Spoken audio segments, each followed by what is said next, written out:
జాగ్రత్తగా వాక్యాన్ని విందాం. ఈరోజు మనం దేనికోసం మాట్లాడకపోతున్నాం అంటే అపోస్తలుల కార్యం 12వ అధ్యాయం 1 నుండి 10 వచనాలు ఈరోజు మనం ధ్యానం చేస్తున్నాం. ప్రతి వచనాన్ని నేనేం చేస్తాను, ఈరోజు ఎక్స్ప్లెయిన్ చేస్తాను. అందరూ కూడా జాగ్రత్తగా వాక్యాన్ని వినడానికి ప్రయత్నం చేయండి. ఈ అపోస్తలుల కార్యం అనే టైటిల్ దీనికి ఎందుకు వచ్చింది? అపోస్తలుల కార్యం 2 పదాలు కలయికతో ఉన్న పదం. అది ఒకటేంటి? అపోస్తలులు, రెండోది కార్యాలు. ఇప్పుడు చెప్పండి, 2 కలపండి. అపోస్తలుల కార్యం. పరిచర్య నిమిత్తం ఏర్పాటు చేయబడిన వారిని ఏమని పిలుస్తారు? అపోస్తలులు అని పిలుస్తారు. ఇప్పుడు ప్లస్ ఏమనుంది? కార్యములు. ఇప్పుడు చెప్పండి, ఈ పుస్తకం అర్థం ఏంటి? అపోస్తలులు చేసిన కార్యాలని అపోస్తలుల కార్యం అంటారు. 12వ అధ్యాయంలోనికి వద్దాం. 12వ అధ్యాయము ఈరోజు దాంట్లో ఏముంటుంది? పేతురుని చెరసాలలో బంధించారు. ఆ తర్వాత ఏమైంది? సంఘం అంతా ప్రార్థన చేయడం వలన చెరసాలలో ఉన్న అపోస్తలుడైన పేతురు బయటికి వచ్చాడు. ఇది ఒక గొప్ప అద్భుతం.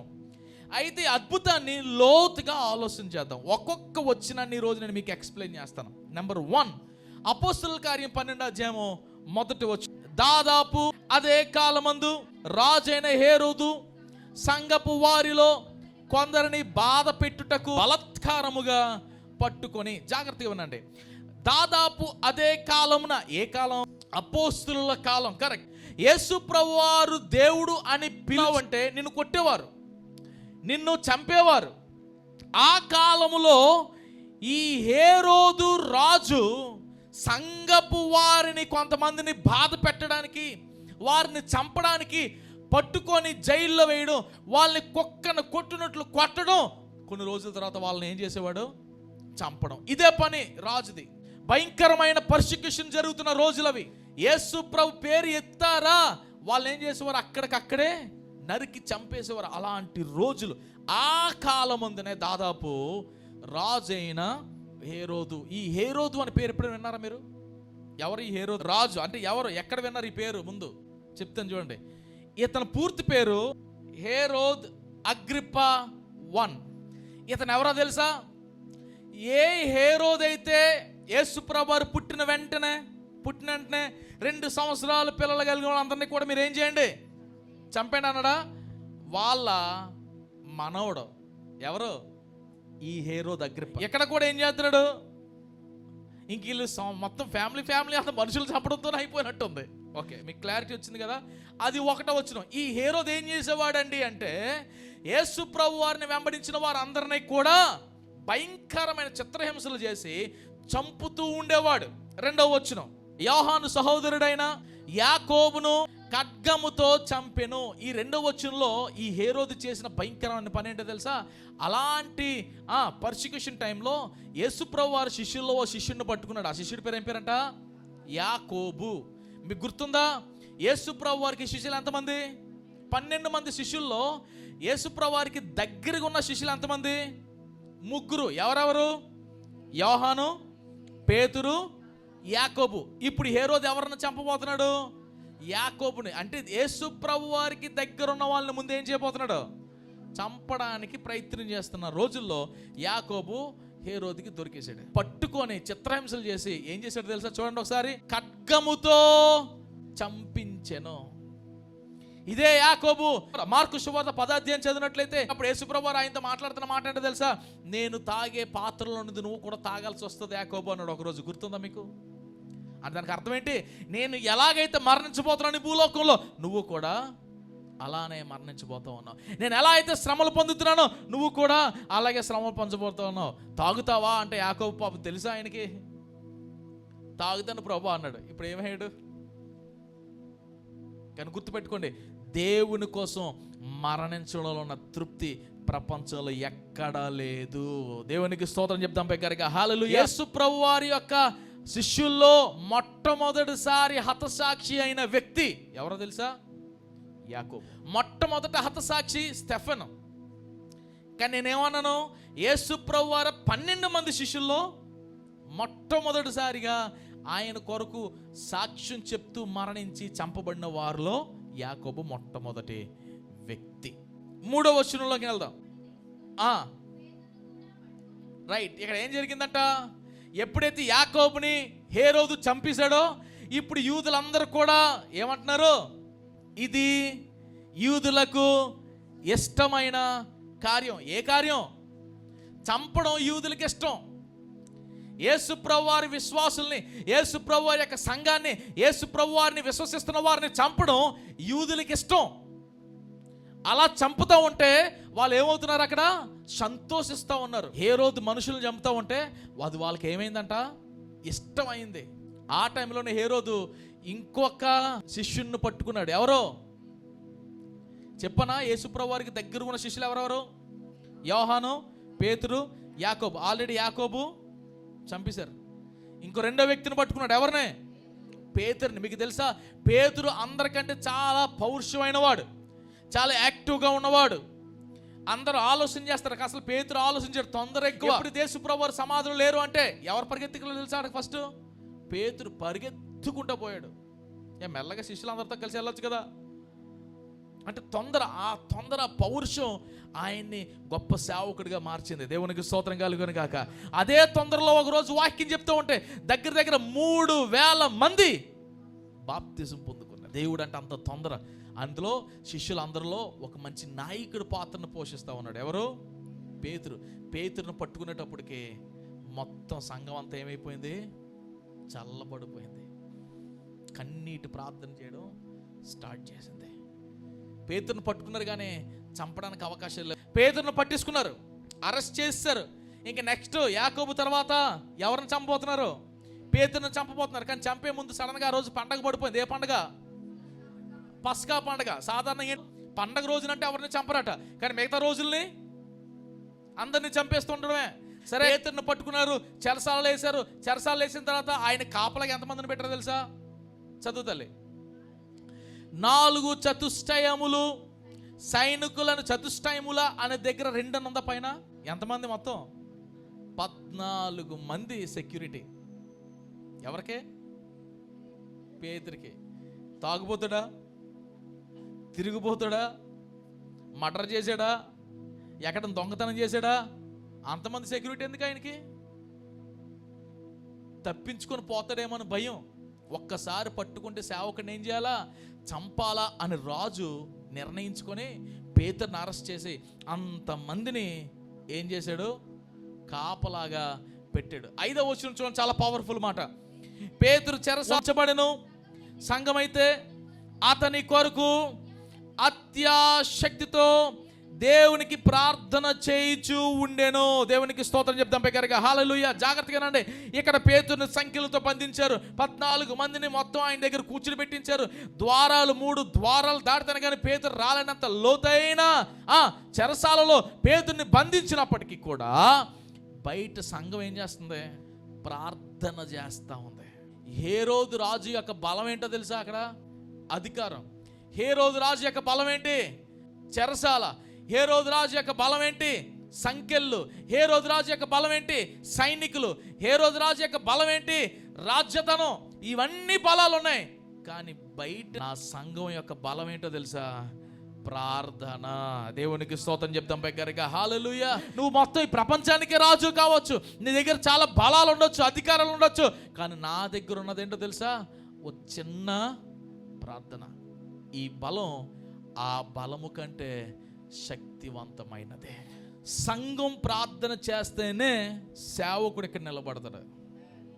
గుర్తుపెట్టుకోండి, సేవకుడు శక్తి వలన కాదు ఇక్కడ నిలబడేది సేవకుడు. సేవకుడు బలం వల్ల కాదు ఇక్కడ నిలబడేది సేవకుడు. సేవకుడుకున్న జ్ఞానం బట్టి కాదు ఇక్కడ నిలబడేది. సేవకుడు ఇక్కడ నిలబడాలి అంటే ఒకటే ఒక కారణం ఏంటో తెలుసా? సంఘం అంతా కలిపి ప్రార్థన చేయాలి. ఆనాడు పేతురు చెరసాలలో ఉంటూ ఉన్న సమయంలో ఏం చేస్తుంది తెలుసు? సంఘం ఇక్కడ ప్రార్థన చేస్తూ ఉన్నది. ఎలాంటి ప్రార్థన? ఇంగ్లీష్లో దాన్ని ఏమని పిలుస్తారు? Consistency. They are constantly praying అలా ఉంటుంది ఇంగ్లీష్లో. What is constant? అత్యాశక్తి అన్న మాటకు అర్థం ఏంటి? ఈ మాట గ్రీకు భాష నుంచి బయటకు వచ్చింది. గ్రీకు భాషలో అత్యాశక్తి అన్న మాటని ఏమని పిలుస్తారంటే ఎక్టెనోస్. ఎక్టెనోస్ అన్న మాటకి అర్థం ఏంటి అంటే అత్యాశక్తి. అత్యాశక్తి అన్న మాటకి లోతుగా అర్థం ఏంటి నేను ఎక్స్ప్లెయిన్ చేస్తాను. చూడండి, నిశ్చిలరామ, జశవంతులరా, వెళ్ళరా, ఈ మొబైల్ పట్టుకో, వెళ్ళరా, నా వైపు తిరుగు, ఇంకొంచెం వెనక్కి వెళ్ళు. ఓకే, ఆ మొబైల్ 1 ఇంచు కూడా ఇటు రాకూడదు, అలాగే పట్టుకో. ఓకే, అత్యాశక్తి అన్న మాటకు అర్థం ఏంటో చెప్తానే, జాగ్రత్తగానండి. నేను లాగుతాను, నువ్వు మొబైల్ని పట్టుకోవాలా. ఓకేనా? రెడీ? 1 2 3 గో. Okay, ready? లాగు. ఏం చేస్తున్నాడు నిస్సి? ఓకే, చాలు చాలు చాలు నాయన, ఈయన మొత్తం నన్ను లాక్కుపోతున్నాడు. ఓకే, ఒక్క నిమిషం ఆగండి. నిస్సి ఇక్కడ ఏం చేస్తున్నాడు? ఎలాంటి ప్రయత్నం?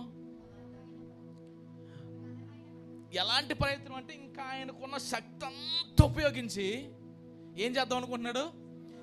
అది సంపాదించాలంటే ఇంకా చేతులు ఎంతవరకు ఇది స్ట్రెచ్ అవుతుందో అంతవరకు స్ట్రెచ్ అయ్యి దాన్ని పట్టుకొని లాగుదాం అనుకున్నారు. ఇక్కడ వాళ్ళు చేస్తున్న ప్రార్థనలు అంటే ఎక్టోనస్ అన్న మాటకు అర్థం ఏంటంటే, నీకు ఉన్న బలం అంతా, విశ్వాసం అంతా, శక్తి అంతా దేవుడి దగ్గర పెట్టి ప్రార్థన చేయడం. నువ్వు అలా ప్రార్థన చేసావు అనుకో, నీ ప్రయత్నాన్ని చూసి దేవుడు నీకు ప్రతిఫలాన్ని ఇస్తాడు. ఎలా చేస్తున్నారు ప్రార్థన వీళ్ళు? అత్యాశక్తితో. మీకు అర్థమైంది అత్యాశక్తి అన్న ప్రార్థన ఎలాంటిదో? ఎక్టోనస్ అంటే అర్థం ఏంటి?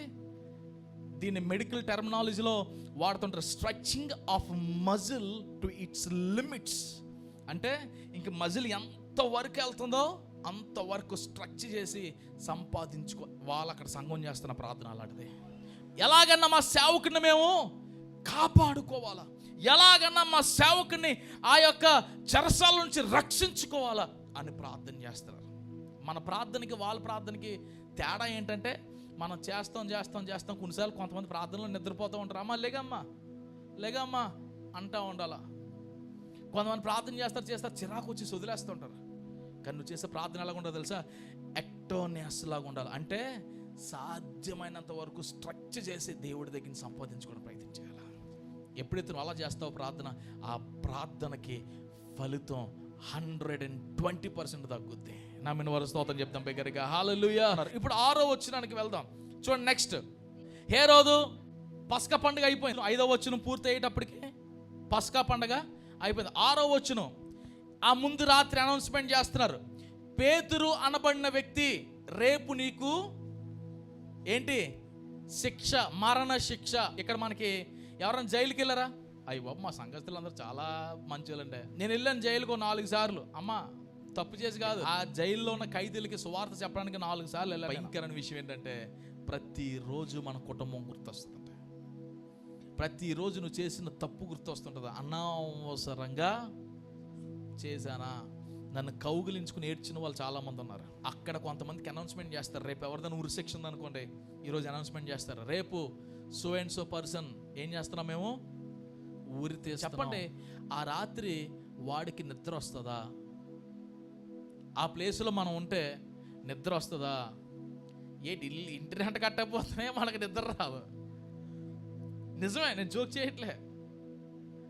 కారు ఈఎంఐ కట్టకపోతేనే నిద్ర రాదు. పేతురుకి అనౌన్స్మెంట్ చేశారు 6వ వచనంలో, పేతురు రేపు ఉదయం నీకేంటి మరణ శిక్ష. ఆ రాత్రి పేతురు ఏం చేస్తున్నాడు తెలుసా? చూడండి ఒకసారి 6వ వచనం చదవండమ్మా. హేరోదు అతనిని వెలుపలికి తీసుకుని రావాలని ఉండగా ఆ రాత్రియే పేతురు సంకెళ్ళతో బంధింపబడి 2 సైనికుల మధ్య ఆపమ్మా ఏం చేస్తున్నాడు? శుభ్రంగా పడుకున్నాడు. ఎవరో పేతురు నిద్రించుచుండెను అనే మాట ఇంగ్లీష్లో he was in to the deep sleep. అది గ్రీక్ భాషలో తీసుకొస్తే అతను గురక పెట్టి పడుకుంటున్నాడంట. ఎలాగా? గాఢ నిద్ర, గురక పెట్టి. ఎప్పుడన్నా నువ్వు గురక పెట్టి పడుకుంటే దానికి అర్థం ఏంటో తెలుసా? అంటే ఇంక నిన్ను కదిపినా ఆ టైంలో స్పర్శ ఉండదు. కొంతమంది పడుకుంటారు, ఆడి ఫ్యాన్ ఆగిపోయినా లేకడు, కరెంటు పోయినా లేకడు, ఏది ఎలా పోనీ, ప్రపంచంలో సునామీలు వచ్చినా బయటన ఈయన మాత్రం ప్రశాంతంగా అదే గురక, అదే ట్యూను, అదే ఫార్ములా మెయింటైన్ చేస్తూ పడుకుంటూ ఉంటాడు. ఇంకో మాట చెప్పమంటారా? ప్రపంచంలో ధనవంతుడు ఎవరైనా ఉన్నారా అంటే ఇల్లు ఉన్నవాడు కాదు, ఆస్తున్నవాడు కాదు, అంతస్తులు ఉన్నవాడు కాదు, కార్లు మిద్దులు ఉన్నవాడు కాదు. రాత్రి అయితే ప్రశాంతంగా పడుకున్నవాడే ధనవంతుడు. మరి ఇది మీరు అంగీకరిస్తారో తెలియదు, కానీ ఇది కరెక్ట్. నీకు నిద్ర రాలేదా, ఐఎమ్ సారీ, నువ్వు ఇంకా స్ట్రగుల్ అవుతున్నావు అని అర్థం. నువ్వు ఇంకా పేదరాలువే, పేదోడివే. జాగ్రత్తగా విందాం. ఈ పేతురు ఏంటంట, రేపు ఉదయం ఆయనకి శిక్ష, మరణ శిక్ష, చచ్చిపోతున్నాడు. ఎలా చంపుతారు తెలుసా? ఆ రోజుల్లో జైల్లోంచి తీసుకొని వెళ్ళి సిలువుకి, అంటే చెక్కకి ఊరు కిందకి వేసి, తల కిందకి పెట్టి, కాలు పైకి పెట్టి. పేతురికి అది తెలిసింది, నేను రేపు చచ్చిపోతున్నాను. నిద్ర ఉంటుంది ఎవరికన్నా, కానీ మన పేతురు గారు చూడండి ఏం చేస్తున్నారు, గురక పెట్టి పడుకుంటున్నాడు. అంటే దానికి అర్థం ఏంటి? ఎందుకు పడుకున్నాడు? జాగ్రత్తగానండి. ఆయనకి ఒక భరోసా ఉంది. ఏంటో తెలుసా? నేను చచ్చిపోయినా నేను సిద్ధమే, ఎందుకంటే పునరుద్ధానుడైన యేసుని నేను చూశాను. నేను కళ్ళు మూస్తే కళ్ళు తెరిచింది ఎక్కడో తెలుసా? పరలోకములోనే. నమ్మిన వారు స్తోత్రం చెప్దాం బిగ్గరగా, హల్లెలూయా. ఎవరికైతే ఆ భరోసా ఉంటుందో, ఎంత భయంకరమైన వ్యాధి వచ్చినా, ఎంత భయంకరమైన కష్టం వచ్చినా నువ్వు భయపడవు.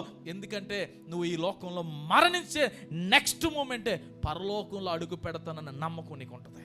ఆ భరోసా వచ్చినంత వరకు నువ్వు విశ్వాసి అని పేరు పెట్టి పిలుచుకోవడానికి అర్హత నీకు ఉండదు. నెక్స్ట్ ప్రశ్న, ఈరోజే నువ్వు చచ్చిపోతే నెక్స్ట్ రోజు పరలోకంలో నేను అడుగు పెడతాను అన్న వాళ్ళు చేయలేదండి. కానీ పేతురుని అదే ప్రశ్న అడగండి, నన్ను 2 ముక్కలు కాదు కదా 30 ముక్కలు కోసినా పర్లే, ఎందుకంటే నేను చచ్చిపోతే అడుగు పెట్టింది ఫస్ట్ ఎక్కడ?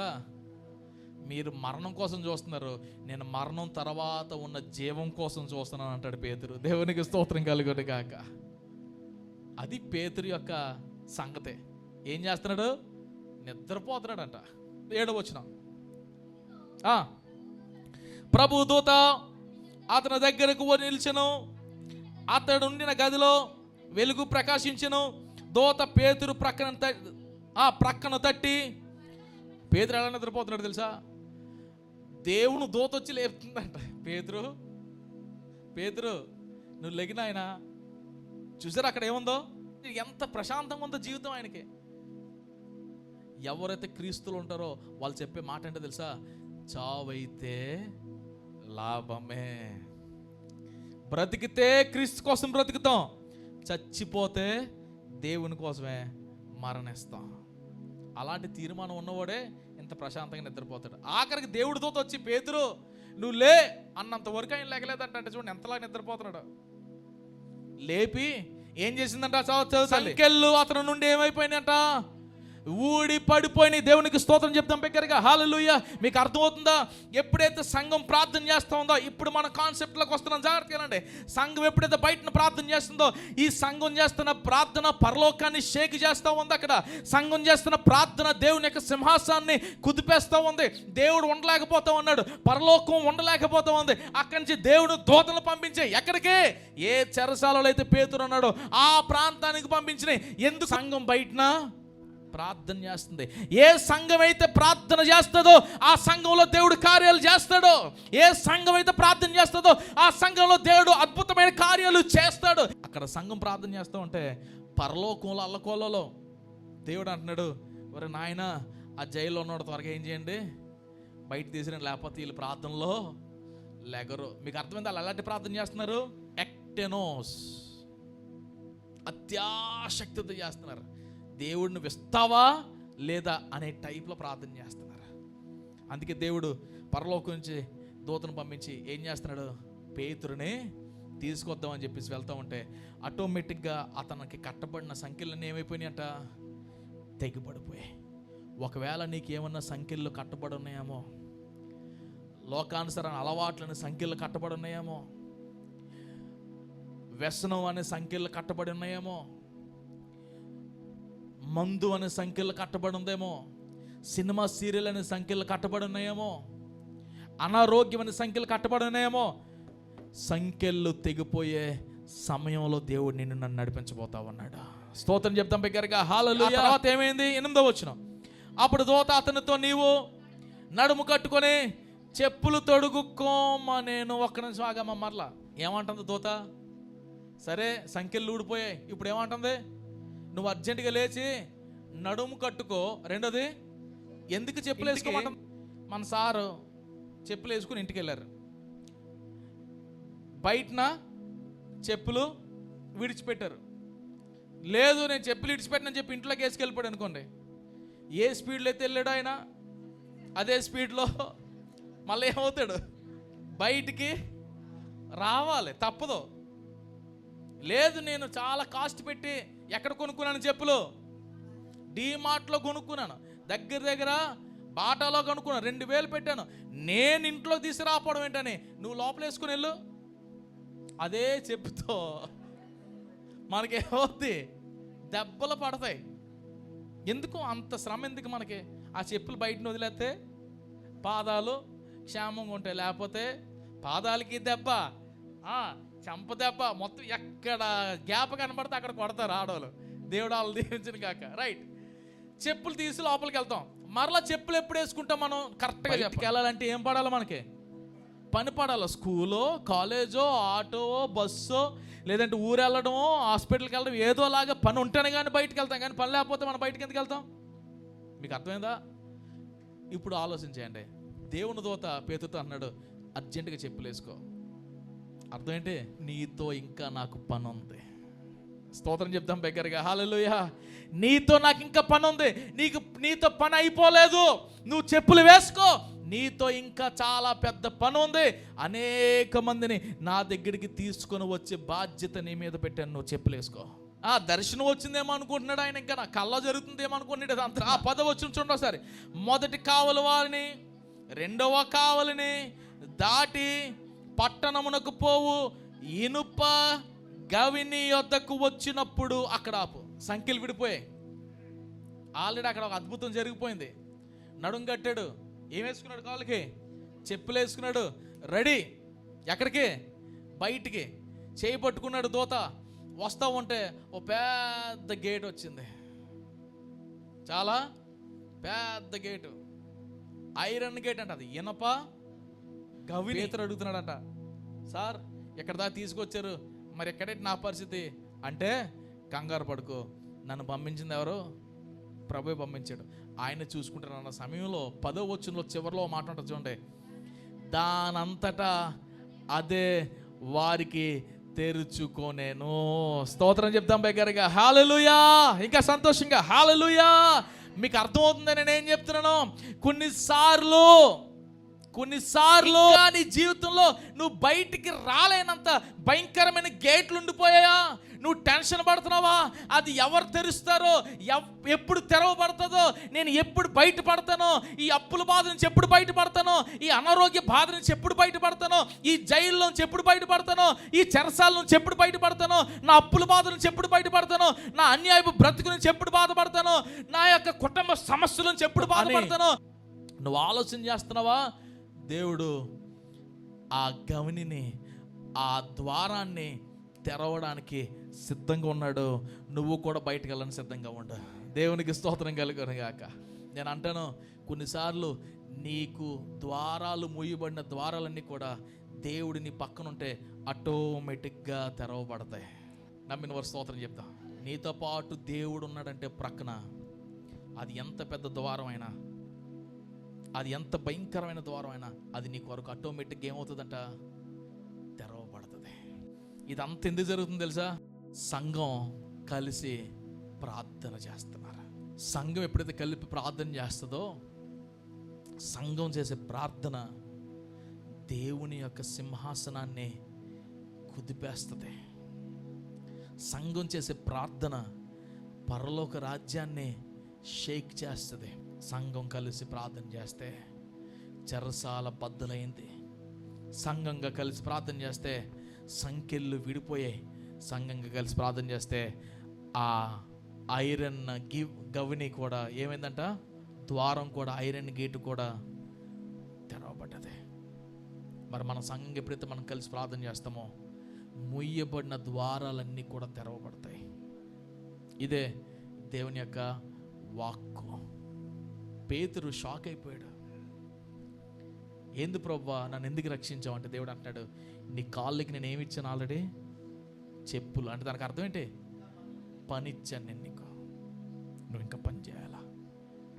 దేవుడు నీ కాళ్ళకి చెప్పులు తొడిగించే రోజు వచ్చింది. గెటప్, పైకి లే, దేవుని కోసం కలిసి పనిచేద్దాం. దేవుడు అనేక మంది జీవితాల్లో నీ ద్వారా కార్యాలు చేయడానికి ఇష్టపడతా ఉన్నాడు. దేవుడి మాటలు మన వేడుకలో దీవించి ఆశీర్వదించును గాక.